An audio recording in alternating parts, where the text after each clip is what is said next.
Welcome to the show. I'm Dan Thomas, joined by Shaka Hislop, Ali Moreno, Stuart Robson and Craig Burley as we reflect on 3 matches today in the World Cup. We'll start with Brazil and that 2-0 victory over Costa Rica. If you didn't see the match, maybe you think, Robbo, 2-0, this was comfortable.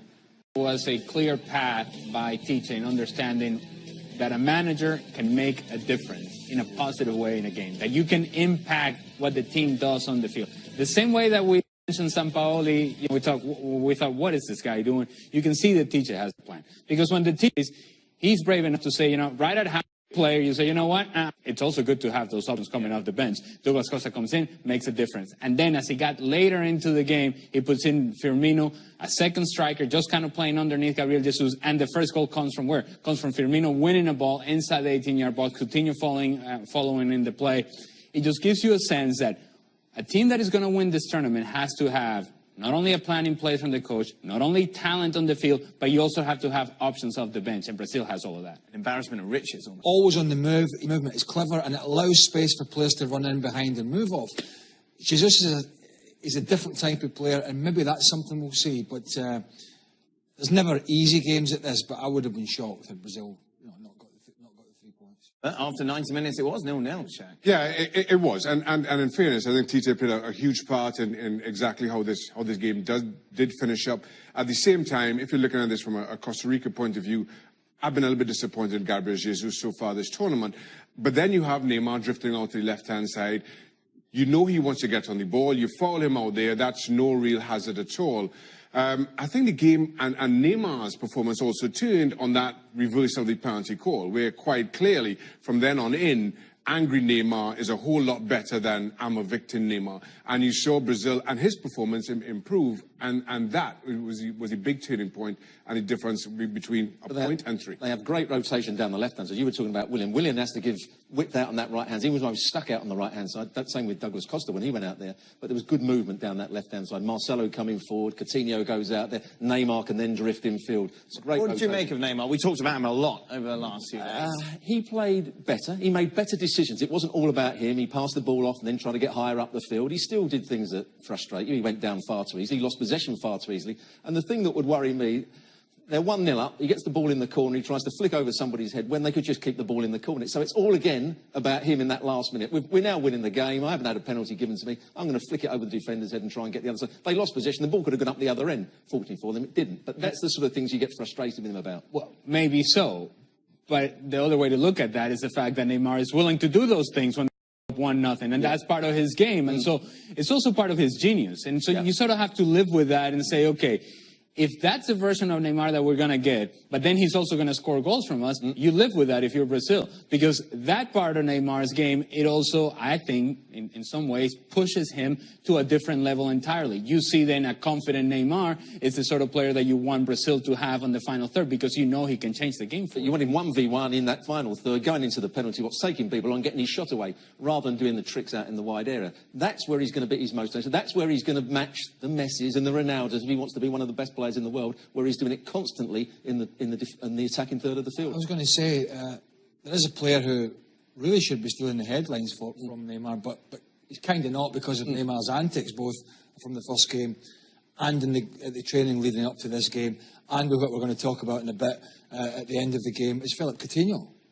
Philippe Coutinho, that wonder goal in the first game against Switzerland, and then the important one that broke the deadlock in this game today, before Neymar gets the second. So Phil Coutinho at the moment is as important for Brazil with his goal-scoring prowess as Neymar or anybody else. And also, when they took Paulinho off, so they had to change, and you're talking about Tite changing the way they were going to play, it meant that Coutinho could go that little bit deeper and dictate the play. So they still had a way of changing it by getting still attacking players on the field, but Coutinho could still go into that central midfield area. That's the other thing, by the way. You're talking about all the names that rotate, and it's all-stars.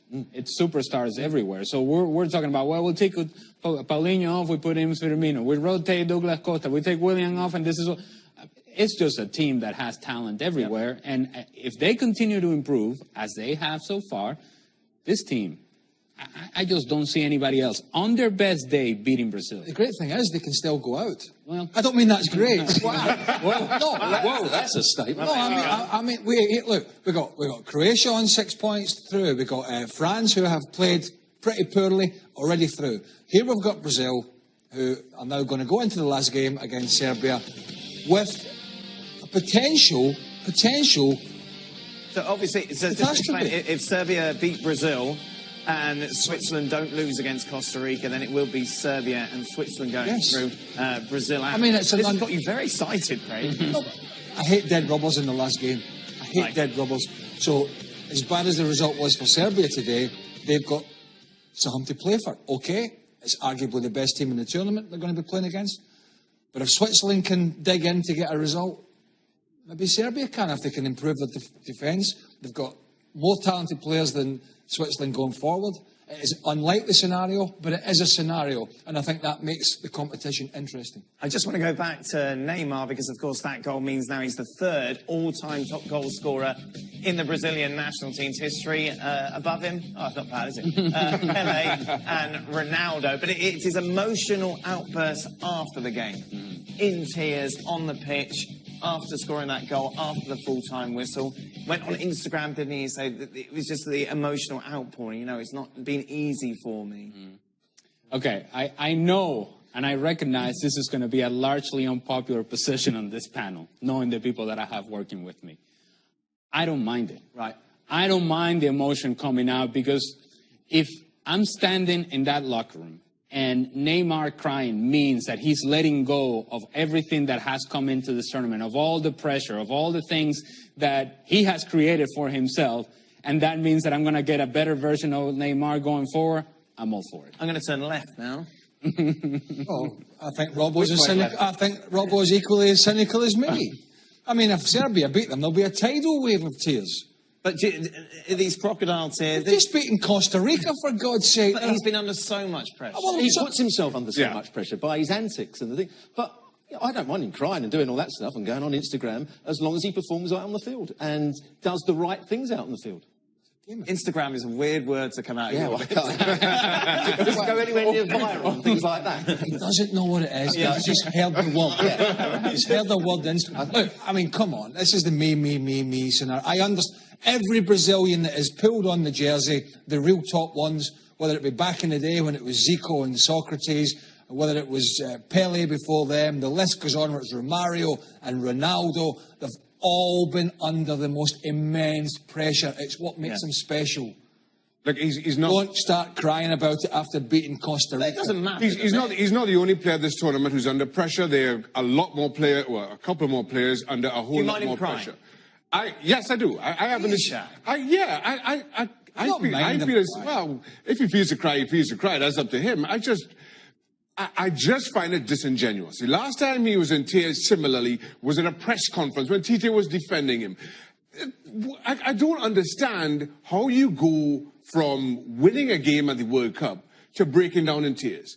It's just relief. Yeah, it's an emotional letdown. It's just letting everything go. Because Brazil beat Costa Rica in the second game of the World Cup. No, help me. I mean, look, people are different and react different to... I wouldn't be doing it, but to be quite honest, looking from the outside in, I'd much rather see some sort of emotion than see nothing.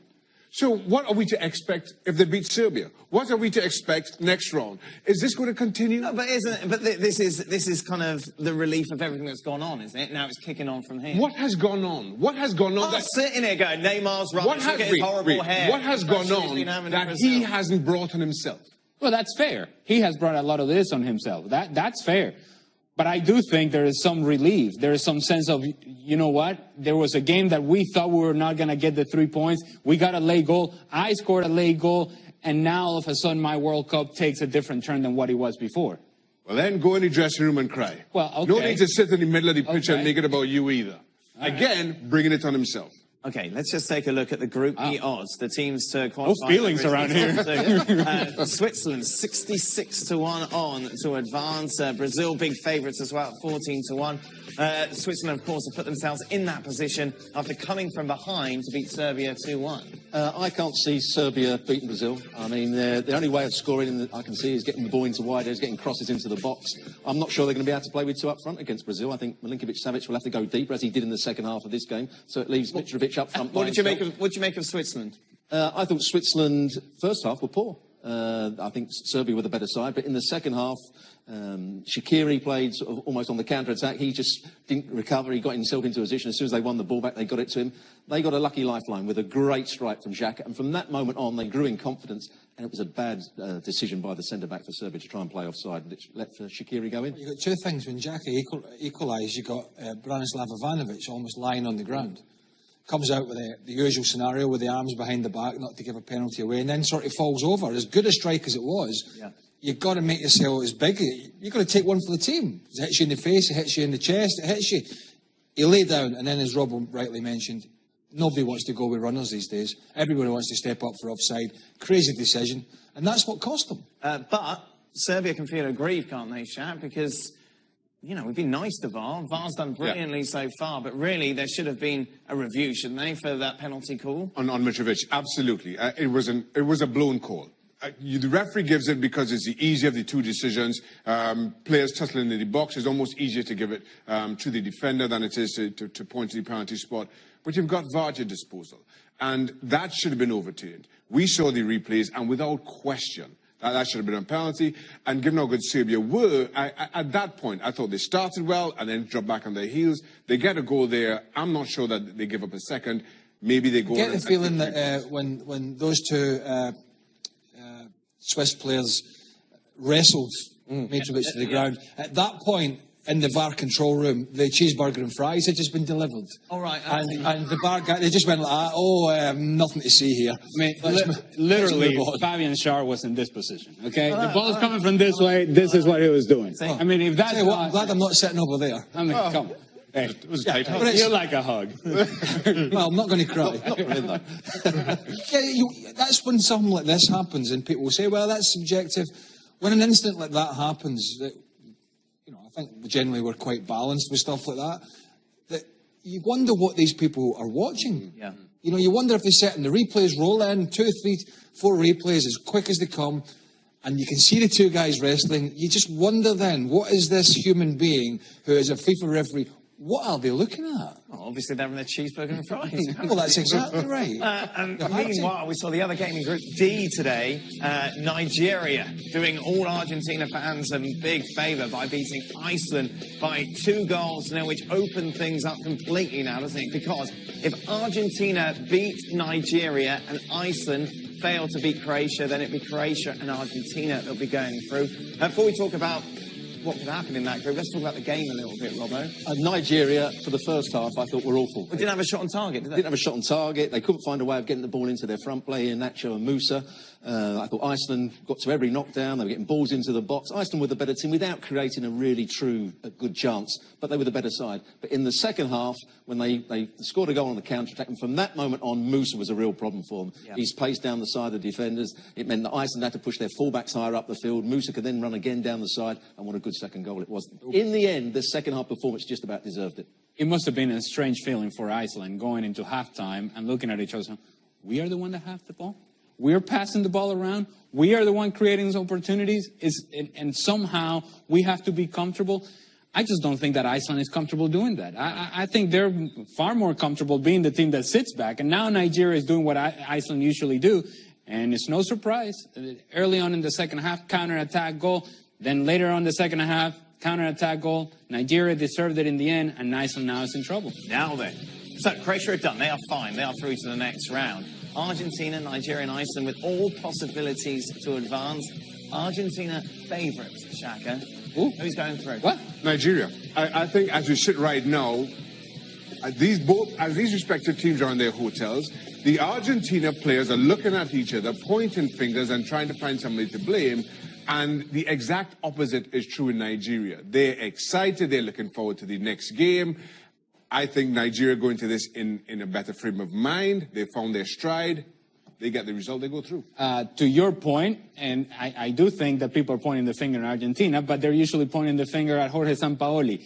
If Argentina is able to get rid of Jorge Sampaoli, that may just bring the team together. And if that's the case, Argentina beats Nigeria.